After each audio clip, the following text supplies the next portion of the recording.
Hello and welcome back. This is going to be part 2 of the sim rig build video. If you haven't seen part 1, I'll link it up somewhere on top in a card, so you can view that video first if you want.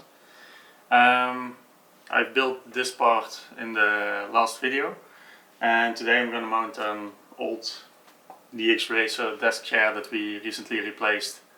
Some secret lab chairs, and I'm going to mount it to the sim rig.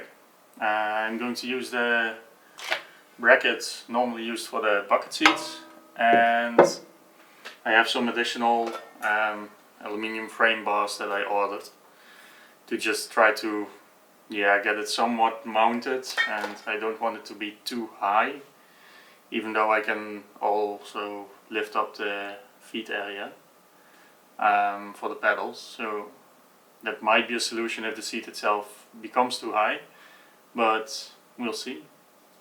For now, I'm gonna do this in time-lapse again, so you don't have to watch like an hour-long video about me mounting a chair to a sim rig. Yeah, please enjoy. Let me know what you think in the comments below. Like, subscribe if you haven't already yet, and here's the time-lapse.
So that was it for this video.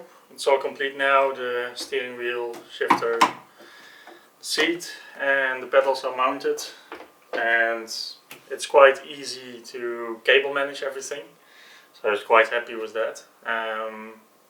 Yeah, now the only thing that's last is testing it out and setting up everything to my length and what suits me best. So I'll try to include some shots or photos when it's all hooked up to the computer. Even with the cable management, I managed to have about 50 centimeters to a meter of cable left for the USB and the power cables. So that's plenty enough for me. Yeah, for the rest, I hope you enjoyed this video. Let me know what you think in the comments below. Like, subscribe, and I hope to see you in the next video. Have a nice day.